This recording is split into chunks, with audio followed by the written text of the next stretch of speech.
Miranda Priestly passou 20 anos fazendo todo mundo se sentir descartável.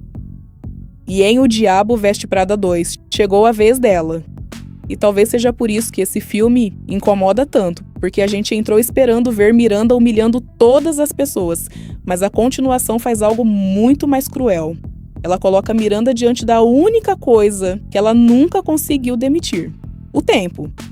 A mulher que controlava tendências agora precisa controlar danos. A mulher que fazia marcas implorarem por espaço agora precisa agradar patrocinadores. A mulher que entrava em uma sala e fazia o mundo parar agora descobre que o mundo continuou girando sem pedir permissão. E é aqui que o filme deixa de ser sobre moda, porque O Diabo Veste Prada 2 não é uma história sobre roupas. É uma história sobre relevância, sobre envelhecer, sobre ser substituído, sobre perceber que aquilo que um dia te tornou indispensável pode simplesmente deixar de importar. Mas tem um detalhe: Miranda não cai sozinha. Andy também está mudando. Emily também carrega uma ferida. Nigel também está tentando preservar algo que o mundo já não valoriza. E por trás de tudo isso, existe uma ameaça ainda maior, uma ameaça fria, silenciosa e sem rosto. Mas antes de chegar nela, a gente precisa entender a primeira humilhação de Miranda. No primeiro filme, a chegada de Miranda era quase uma cena de terror.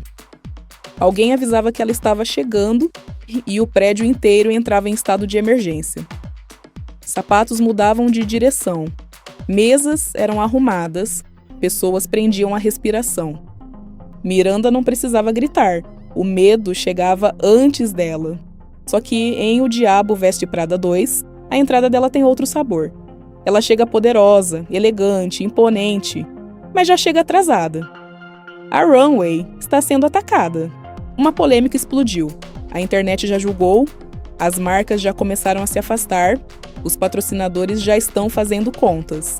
E Miranda, pela primeira vez, não chega para criar a narrativa. Ela chega para tentar sobreviver a uma narrativa que já nasceu sem ela. Esse detalhe é brutal, porque o filme não precisa dizer que Miranda perdeu força, ele mostra. Antes, ela decidia o que o mundo deveria desejar. Agora, o mundo decide se ainda deseja Miranda. E talvez essa seja a maior punição possível para alguém como ela. Não é ser odiada, pois Miranda sempre sobreviveu ao ódio. A verdadeira punição é ser considerada arriscada, problemática, cara demais, antiga demais, substituível.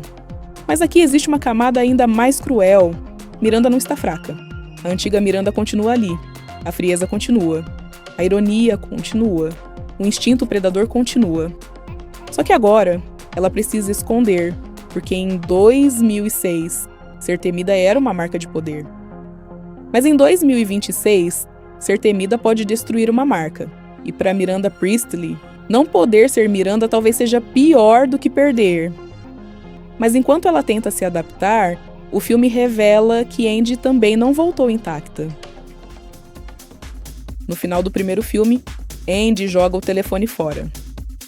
Durante anos, aquela cena pareceu uma libertação, ela rejeitando Miranda, rejeitando a runway, rejeitando aquele mundo tóxico. Só que a continuação faz uma pergunta muito mais incômoda. E se Andy não tivesse vencido a runway? E se ela apenas tivesse levado a runway dentro dela? Porque agora Andy volta diferente.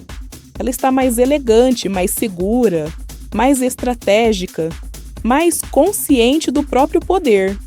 E, principalmente, ela não parece mais assustada com aquele mundo. Ela parece atraída por ele. Isso muda tudo, porque no primeiro filme, Andy queria provar que era diferente. Agora, ela parece provar que finalmente aprendeu a jogar. E essa é a parte perigosa. Ninguém acorda um dia e vira Miranda Priestly. Não funciona assim. Primeiro você entende uma escolha cruel, depois justifica uma decisão difícil, depois aceita uma pequena frieza, porque não tinha outro jeito. Depois começa a chamar ambição de maturidade, depois chama sacrifício de carreira, depois chama solidão de foco. E quando percebe, Você já não está fugindo da Miranda. Você está explicando Miranda. E é exatamente isso que o filme faz com Andy. Ele não a transforma em vilã. Ele mostra algo mais assustador. Uma pessoa boa aprendendo a sobreviver em um sistema que recompensa frieza. A Runway sempre foi vista como glamour, mas nesse filme ela vira uma batalha. De um lado, Miranda tentando proteger o legado. Do outro, executivos tratando a arte como custo. No meio, Andy tentando salvar o lugar onde finalmente sente que pertence. E aqui está a grande virada. Salvar a Runway não é apenas salvar uma revista, é salvar uma ideia.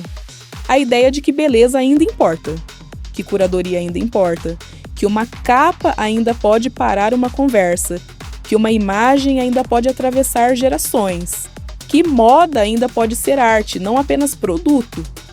Mas o mercado não tem memória afetiva. O mercado não sente nostalgia. O mercado não chora por legado. O mercado pergunta: quanto custa? Quanto rende? Pode cortar? Pode automatizar? Pode substituir? E quando a arte precisa justificar sua existência em uma planilha, ela já está perdendo. Esse é o conflito real do filme. Miranda defende legado. Andy defende pertencimento. Emily defende reconhecimento. Mas o sistema defende apenas eficiência. E quando todo mundo está tentando sobreviver, alguém sempre vira sacrifício. Mas a pergunta mais perigosa é outra. Para salvar aquilo que você ama, até onde você aceita se tornar aquilo que odeia? E é exatamente aqui que Andy começa a cruzar a linha. No fim das contas, O Diabo Veste Prada 2 revela algo muito mais amargo do que parecia. O verdadeiro diabo não é Miranda, não é Andy, não é Emily, não é a moda, é a máquina. Uma máquina que transforma sonho em cobrança. Arte em produto, paixão em vício, pessoas em cargos, talento em ferramenta e relevância em prazo de validade. Miranda sobreviveu porque aprendeu a ser cruel. Andy tentou fugir, mas acabou aprendendo a lógica. Emily cresceu carregando feridas. E a Runway continua ali, linda, elegante, brilhante. Mas, por baixo do glamour, existe uma engrenagem. E essa engrenagem não ama ninguém. Ela usa, ela aperta, ela troca, ela atualiza, ela substitui. Por isso, o final não parece uma vitória. Parece uma condenação sofisticada. Miranda continua trabalhando. Andy continua trabalhando. Nigel continua trabalhando. Emily continua tentando provar valor. A revista continua. O mercado continua. O ciclo continua.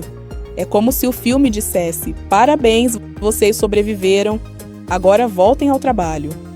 E talvez essa seja a frase mais cruel da continuação, porque o primeiro filme nos fez pensar que sair da Runway era liberdade. O segundo mostra que alguns lugares continuam vivendo dentro da gente, mesmo depois que a gente vai embora. O Diabo Veste Prada 2 não é sobre Miranda ser derrotada.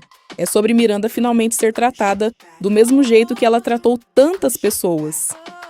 Como alguém útil, até deixar de ser. E essa é a crueldade perfeita. Porque talvez o filme não esteja pedindo pra gente sentir pena dela. Talvez esteja pedindo pra gente olhar pro ciclo inteiro. A assistente vira chefe. A chefe vira obstáculo. A novata vira ameaça. A tecnologia vira substituta. O sonho vira trabalho. O trabalho vira vício. O vício vira identidade. E a identidade vira prisão. Esse é o ciclo da Runway e talvez seja também o ciclo de muita gente fora do cinema. Por isso a continuação funciona quando para de tentar ser apenas divertida. Ela funciona porque mostra personagens tentando não desaparecer. E talvez seja isso que torna o filme tão humano. Ninguém quer ser substituído. Ninguém quer virar passado. Ninguém quer descobrir que o mundo aprendeu a continuar sem você. Nem mesmo Miranda Priestley. E agora eu quero saber de você. Andy ainda conseguiu salvar uma parte da própria humanidade ou ela finalmente começou a se tornar a nova Miranda? E talvez Miranda tenha entendido Andy antes da própria Andy se entender. Comenta aqui embaixo, o Andy escapou da runway ou só demorou 20 anos para voltar para ela? Se você gostou dessa análise, deixa o like, porque isso ajuda muito o canal. E nos primeiros dias, aproveita também os hypes gratuitos, porque eles podem fazer esse vídeo chegar em muito mais gente que cresceu com esse filme. E se inscreva no Fanáticos, porque aqui o fã nunca perde a razão, só ganha mais histórias.